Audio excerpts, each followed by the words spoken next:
Okay, so basically, if you know the right approach to any particular kind of station, it makes your life a hell lot easier. So we've already spoken about simulated patient tasks, and but a very different approach is required for structured discussions. So basically, it's as I mentioned, it's similar to a Viva, but in the sense there are some major differences.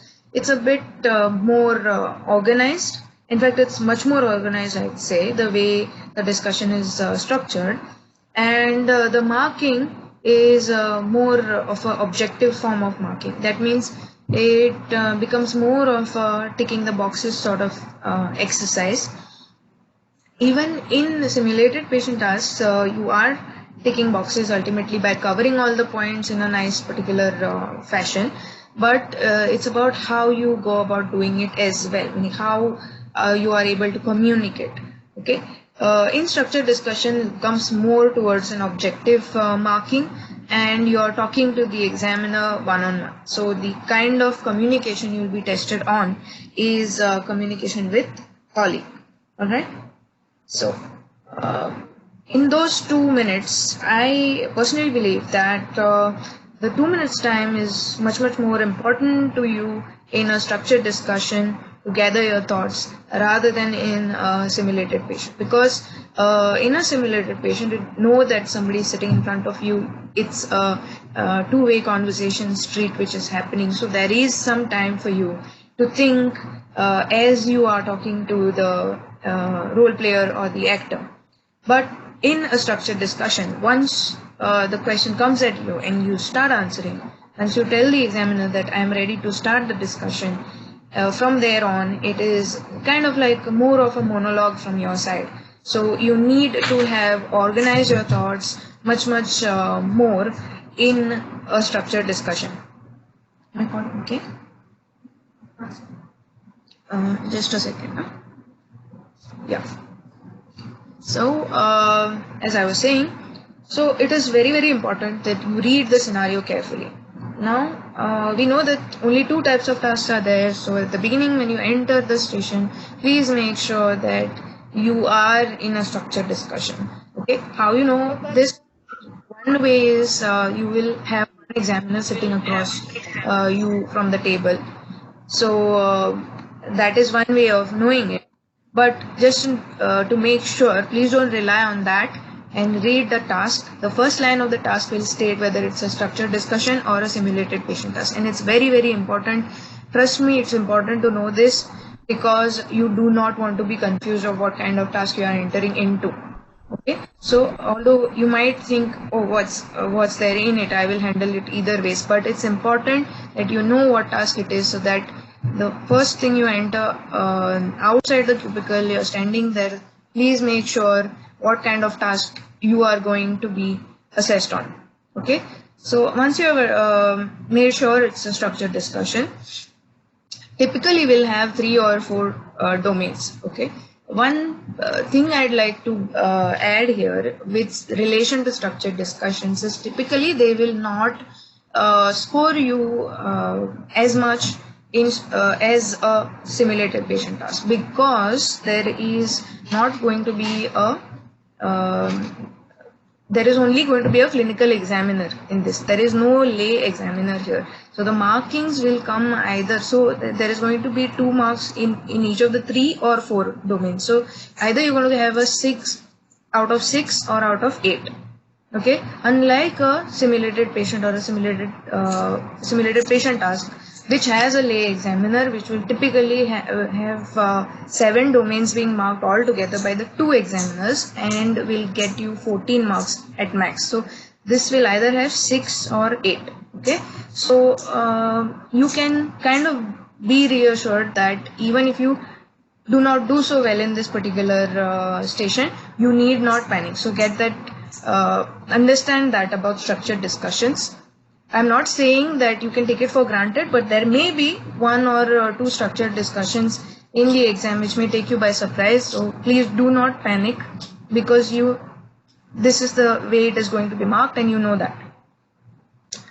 Secondly, So you know the 3 or 4 domains. So we know for sure that patient safety and applied clinical knowledge are always going to be marked. Okay, here. So the only thing I used to check is whether there are 3 or 4, and whether information gathering is there or not. If information gathering is not there, then usually your question on what further information would you like in this scenario is not going to be there. So you need not start thinking in that direction. If information gathering is there in a structured discussion, that means most probably your first question might be to either summarize the case and tell the examiner what you have understood about the situation, or it may be what further information would you like. So typically that's how the questions may be formatted. So pay attention to whether information gathering is there or not. As Ankita was mentioning earlier, communication with colleague is obviously going to be marked in the way you're talking to the examiner. The other way it's going to be marked is whether you're doing the appropriate referrals, whether you involve consultant, you know who to talk to. For example, if you're answering about a core surgical skill scenario wherein there is an injury of some sort, say ureteric injury, and in that situation, communication with colleague is who all will you involve in this particular scenario. If there is a placenta previa, who all will you involve? Will you involve the anesthetist, the hematologist, the blood bank, then you will involve pediatrician or not, all of those things. So this is a very, very easy way to score. You need 30 seconds to score communication with colleague. So please do not lose very easy marks in this particular domain. So these are the things you are going to check in those 2 minutes. All right. And even if you've noted that these domains were being tested there, and eventually while answering you somehow skip it, at the end look at your paper again and mention those points, because as I mentioned, if you are able to tick the boxes, you will score marks. You will score those 2 marks there. Okay, even if it is you feel that it's not gone as organized as you wanted it to be. Okay, so gather whatever data is relevant to the scenario in those 2 minutes. Start organizing your thoughts. The way I used to go about it, as you are reading the scenario, see whatever were the risk factors in this particular situation. Say a woman had recurrent pregnancy loss.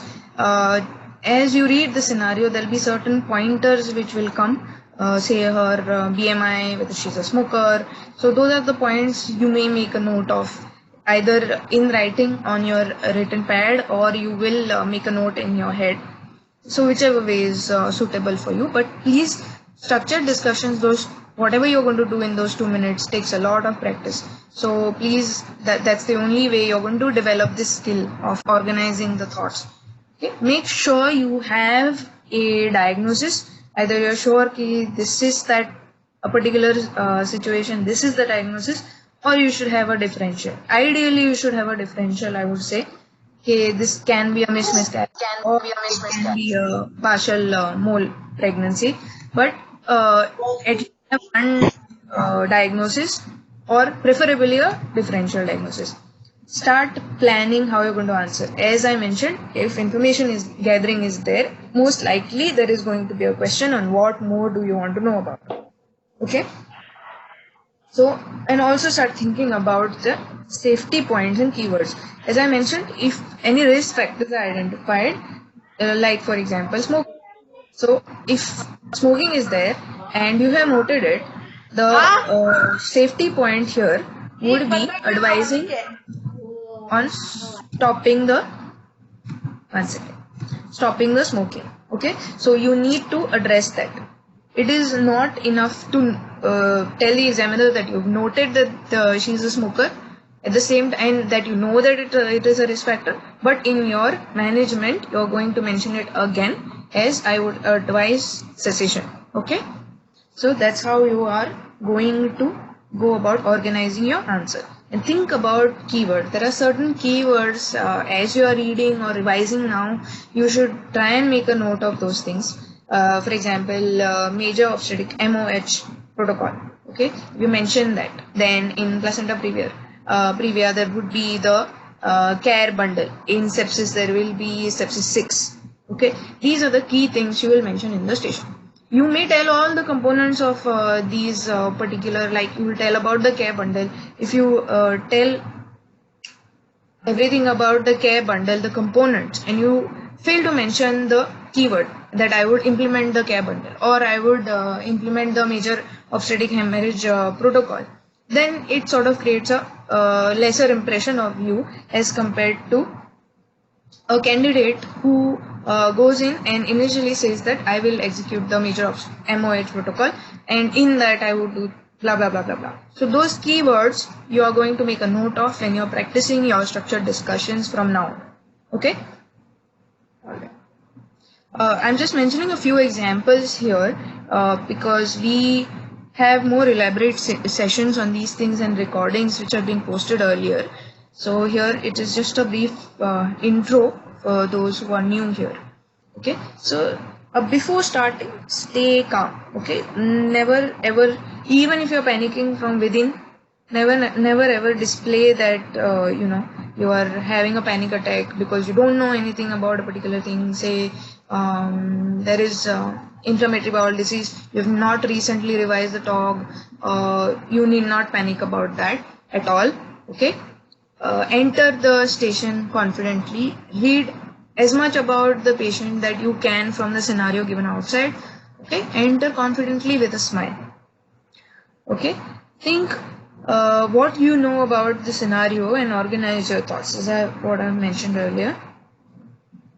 Upon entering, ask permission to have a seat. May I? Okay, introduce yourself.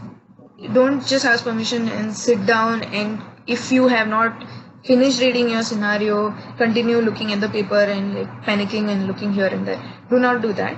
Ask permission to sit down. Once the bell rings, go in, sit down, and tell who you are. Tell that I'm one of the candidates for the exam.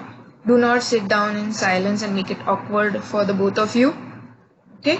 Introduce yourself, and then you need some more time. Ask permission, and they will definitely oblige you.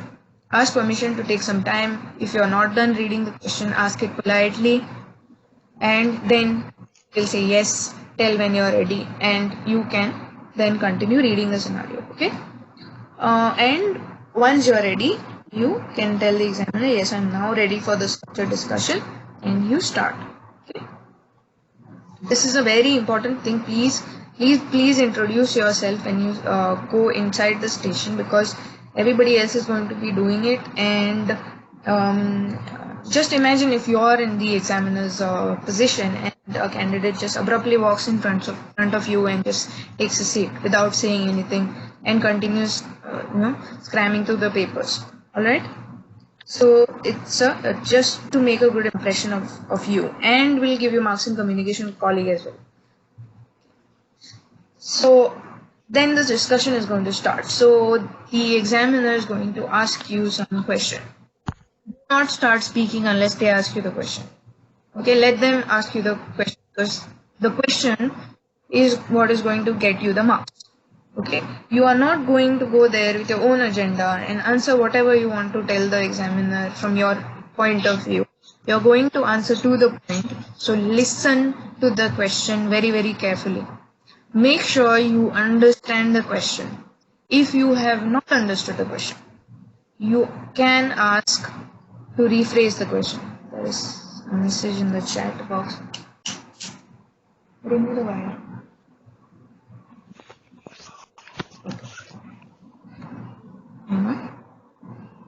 How to silent?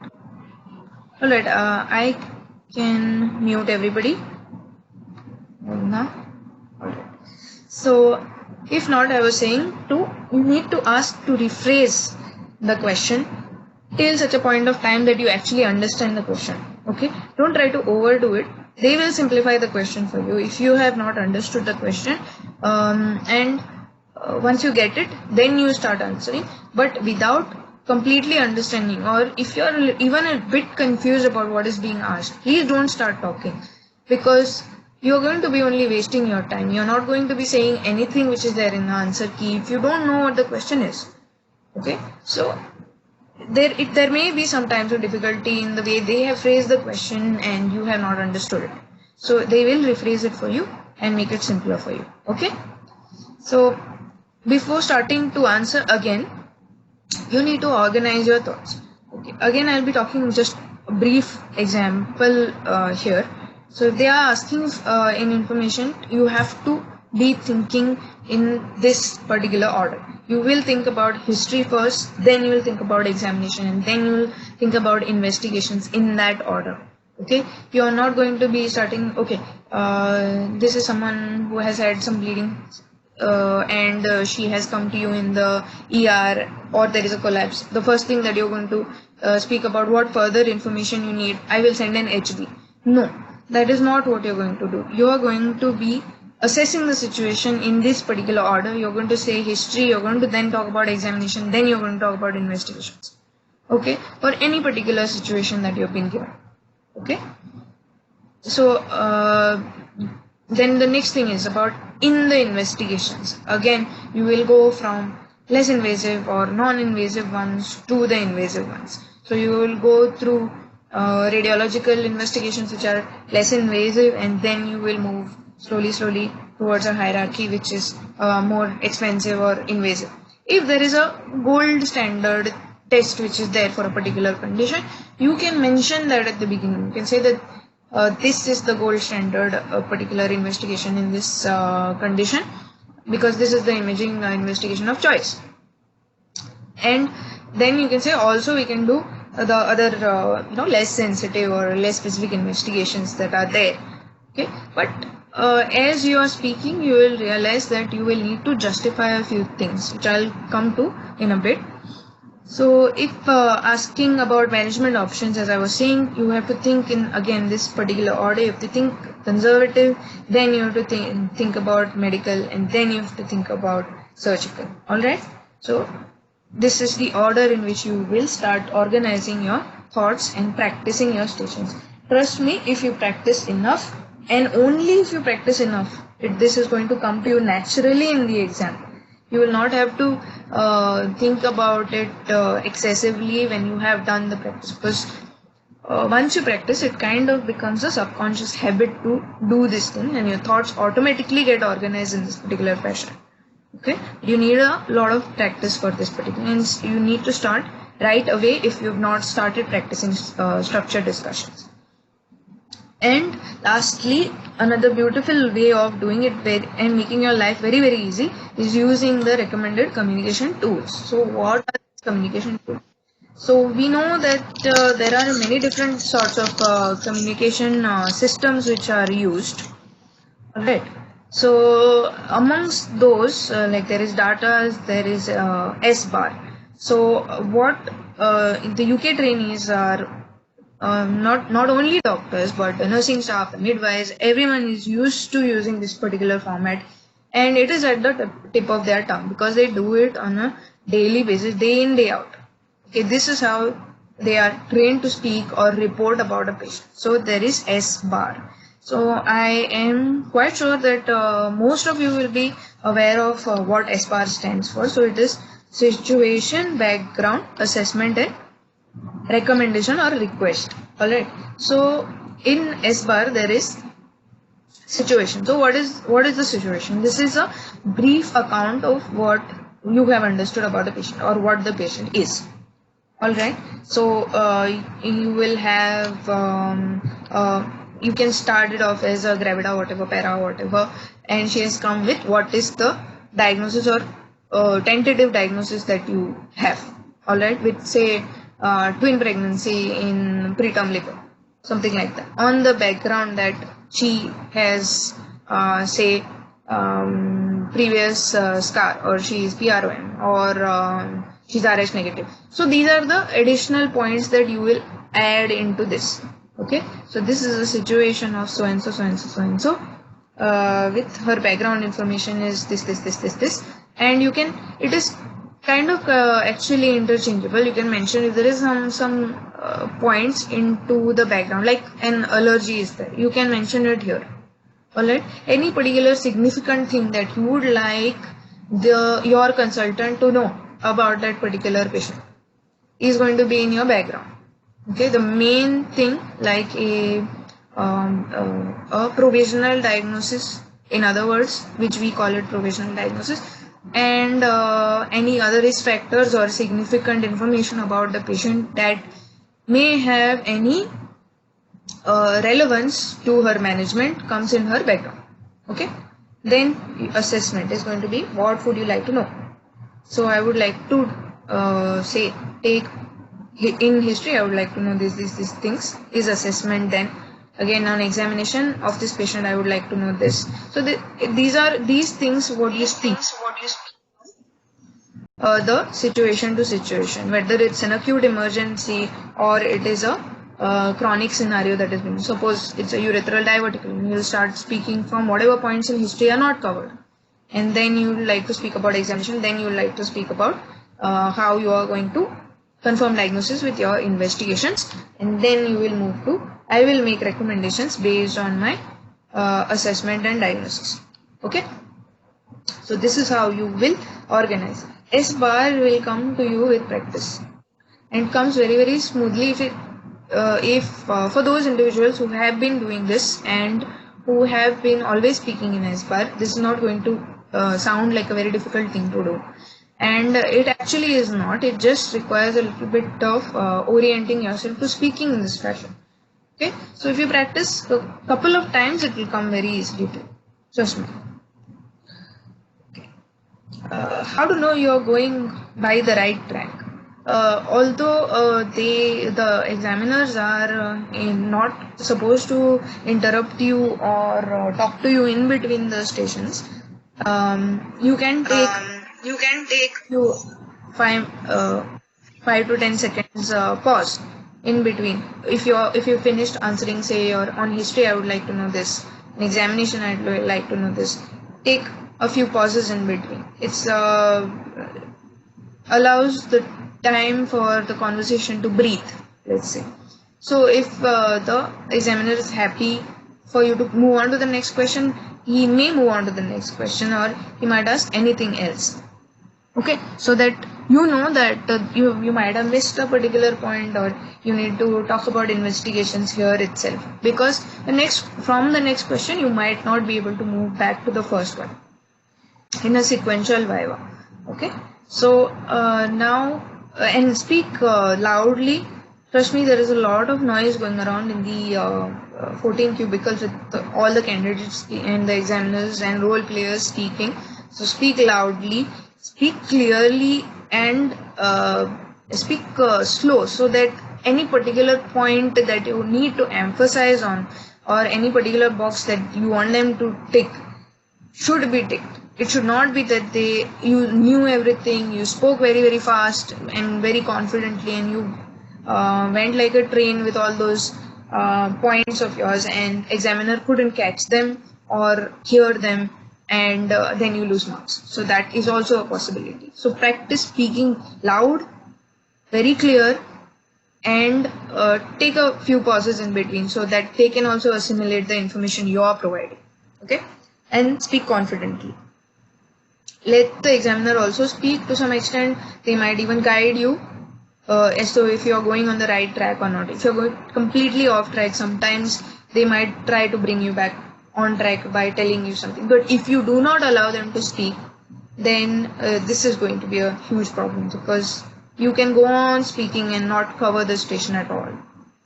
Okay, and think about the patient's safety issues. Even if in the end you have some time and you feel that these were the safety issues and I forgot to speak about allergy, mention it. Okay, mention it, tick the box if you remember it later, and you can still go back to it and get the point. Think about clinical governance issues in these stations, because there are a lot of stations in structured discussions where clinical governance is important, and you might totally miss out on that. So in the end, if there is some time for you, think about if there is any patient safety issue I have not addressed, if there is any clinical governance issue I have not addressed, address these. Okay, ask if there is any questions by the examiner or any clarifications which are required from your side. If you have some time at the end, which typically you will have some time. Usually in structured discussions, you tend to answer fast in the exams, and you tend to have some time remaining. Okay. Another important aspect of structured discussions you need to understand is justify. They like a doctor, a candidate who is able to justify why they are doing a particular thing. I don't want you to justify everything. Okay, not every simple thing needs to be justified, but try and justify if some point that you are saying in history, for example, if it's sounding irrelevant or may appear or it is a little bit far-fetched, then you try and justify. I would like to ask this because of this. Or if it is a very important patient safety issue, then try and justify it. Okay, so give a reason why you want to do a particular thing. Or so not for everything. Again, not for everything you will not be able to finish the station, but for some of the points. Okay, and display clarity of thought. That is very important. It creates a very good impression. So the way you organize your answer in your information gathering, suppose you're asking about history, say there is mesh erosion, and you are asking, you can organize your complaints in the fashion that what happens if there is erosion, vaginally erosion, or erosion through the bladder. So how you're going to ask particular histories in those particular fashion. So you can ask about vaginal complications first. So you'll ask about discharge, bleeding after sex, if the partner feels pain. Okay, then you can move on, for example, to talking about if there is any radiating pain anywhere. Okay, then you can speak about bladder complaint. So they also understand that you are asking these particular complaints because you have organized your thoughts and you are asking that particular fashion, and makes your life easy in the way you are answering. So you will also be more reassured that you have covered all the points in information gathering. Okay. So the next thing is, as I was saying, it's not enough to have the knowledge. Most of us have the knowledge. Okay, because we are only answering this after doing part 2, so knowledge is there. But it is equally very important to show it off. And the best possible way to show it off is going to be in structured discussions, because you have the freedom to speak here and you can show off as much as possible. Please be confident and tell the examiner whatever you know about that particular station. Be confident and answer the questions to the point. Okay. So how to prepare? Get all your facts straight. So you need to have the knowledge. You need to revise. You need to be in touch with the latest guidelines and updates. And the second most important thing is practice, because all of the other things, which tips I have given to you, as per that, if you practice, you will be able to crack structured discussions like anything. Okay, and do it in the right possible way. Don't practice till you get it right. Practice till you cannot get it wrong anymore. Okay, that's how much you should try and achieve. So how to prepare? So on a general basis, whether you should read more or practice more, this is always a query amongst all of us. So I would say reading and practicing both are important. If you do not have the knowledge, you cannot speak as confidently, and you cannot give right facts, and if you give some wrong facts, you are going to be marked down. So it's important to have knowledge, but if you don't practice, this knowledge is of no use. So you need to be able to show it off. As I said, you need to read, you need to retain the facts, and then you need to practice, because otherwise in those 10 minutes you will not be able to say what you needed to say. Okay, so as I was saying, knowledge base is very important. Also, for some of us, I know that repeatedly people say that you've done part 2, so you know everything. You just need to, you know, have a brief idea about how to communicate, and if you empathize, you are going to pass part 3. No, please wake up and smell the coffee. Part 3 is quite different from part 2, and you need a separate set of skills for part 3, which you need to develop. It's not extrapolation of part 2 knowledge which is going to directly help you. Of course you need the knowledge and you have some amount of the knowledge, but it is going to be, you need to pick out what is practically important, and only those points are going to help you in part 3. Okay, so it's not enough to assume that you know the stuff because you have done part 2. And we know that it's volatile. Okay, so whatever reading we do for part 2, because it's so theoretical, it's going to evaporate. You need to bring it back. You need to stay grounded. You need to continue revising. Okay, so simulated patients are sort of like a real life situation. So the guidelines are not enough to tackle the tasks of part 3. Okay. So now I'm going to be speaking in general about the preparation. So where are you going to get this knowledge base from? So we know that Green Top guidelines, NICE guidelines, the clinically relevant TOG articles, the old and new ones, FSRH, DASH, and more importantly here now, which we need not have done earlier, is patient information leaflets. Okay. And in my earlier introductory video, I had spoken briefly about how to read patient information leaflets and effectively for the exam purpose itself, and how to read the Green Top guidelines and the NICE guidelines. So you can go through that as well. But briefly, I'd say that the question answers given in the PILs, they are the ones which are going to be questions posed by the role player. So usually if you read it in that fashion, or if your study partner is while practicing can ask you the similar or same questions which are there in the PILs, and you then try and PILs are not something which you can have by heart as such, but these you can at the most understand that these may be role player questions in the exam. So you need to give role player those information points which are covered in the PIL. So usually because they like to set a standard format, these are RCOG published PILs, so they like those answers which are there in the PIL. So that's how you can think about it while reading it.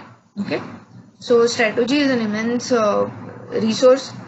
Okay, it's almost a complete resource. Some of things you need to read updated guideline, but strategy is a very simplified version of how to go about learning. So that is another very important source. Watch the videos which are provided by the RCOG Part 3 and Lisa Joyle's videos. So that will give you an idea about what they actually expect. And an important thing I'd like to mention here is a shortcut for all these things, which we are trying to update on the website, is by making those summaries. For those of you who have not yet registered in the website, there are summaries in all the different modules. You can go to the XLM RCOG website and create a login account for yourself, and these are all available for you to read for free. These basically were prepared by myself for when we were preparing. So towards the end, we just read the summaries later and went for the exam. So we did not refer to the guidelines again over and over again.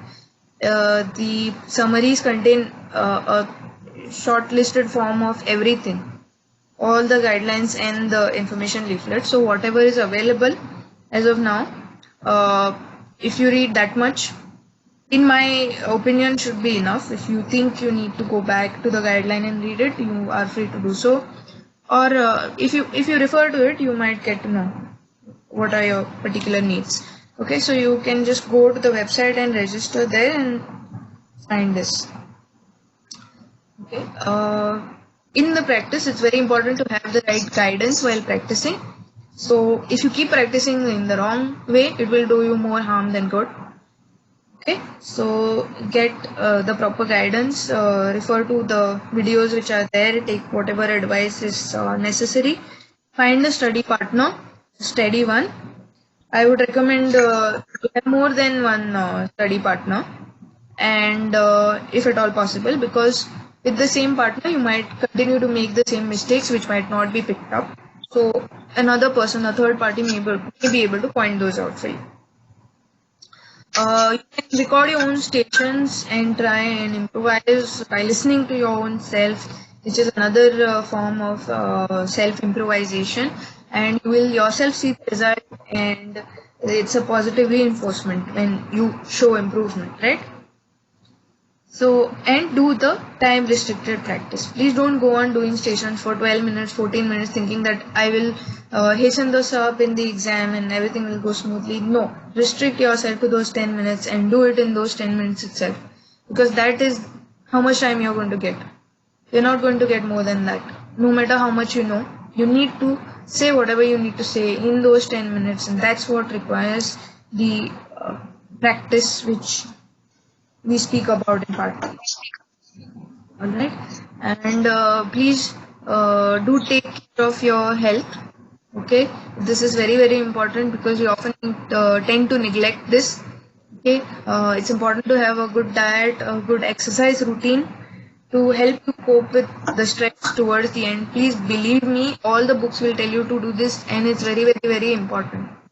If you do not take care of your general health and your diet, exercise, sleep patterns, then towards the end you're going to get very stressed out for this exam and you will may not be able to take it. Okay, and have some dedicated time for your friends and family also. I know it sounds impossible, but it is very important for you in as far as stress management is concerned. Okay, now I think, does anybody have any questions? Or can we move to the stations?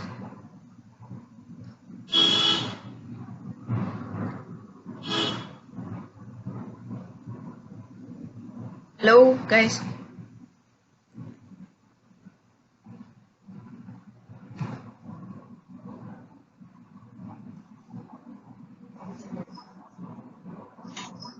Yes, to which question? Okay.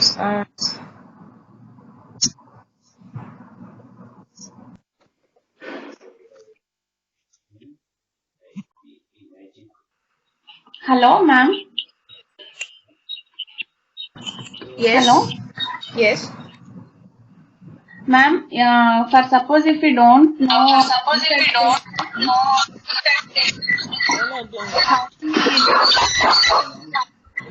Sorry, the voice is not clear. Voice is not very clear. Hello. Yes, go on. If we don't know answer to a particular question, how can we move forward to the next question? How can we ask the examiner? If you don't know anything at all about a particular question,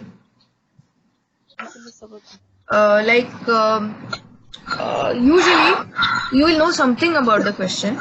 There is not going to be somewhere, if you misunderstood the question, you can ask to rephrase, obviously. But if you are sure that you do not know the answer, you can very politely tell the examiner that I do not know this. Do not try to, guess an answer. Okay, that makes them very irritated and angry. Do not try to guess. If they are asking you some particular thing and you have no idea, it is likely that people wouldn't know, but they are testing your honesty as well. Okay, so you honestly tell them that this is not something I am aware of. Can we move to the next question? So they will move to the next question.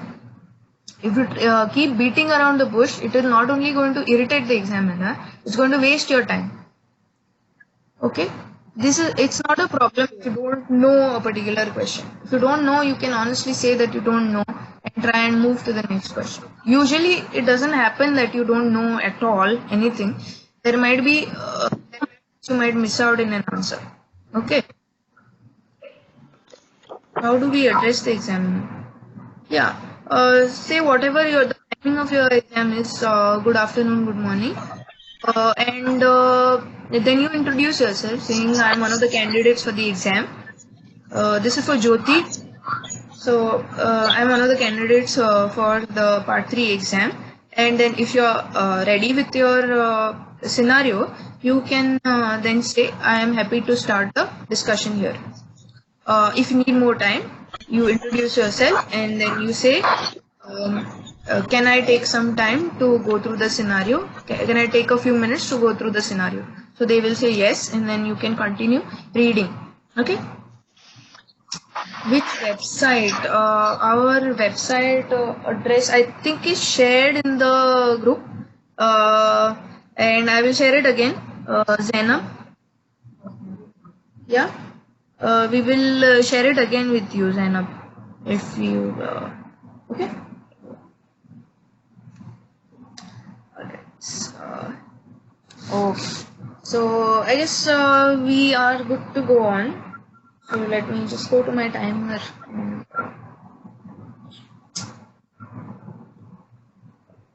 Who wants to take up the first station?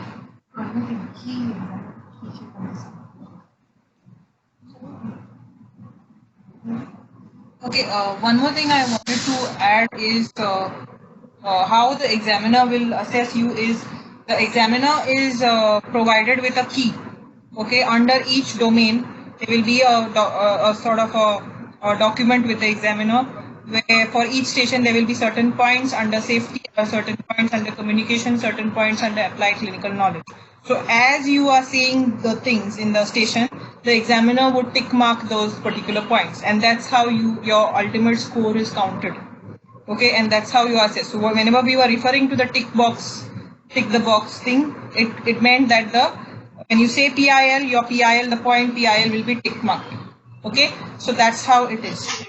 We clarify for those who are new to the exam.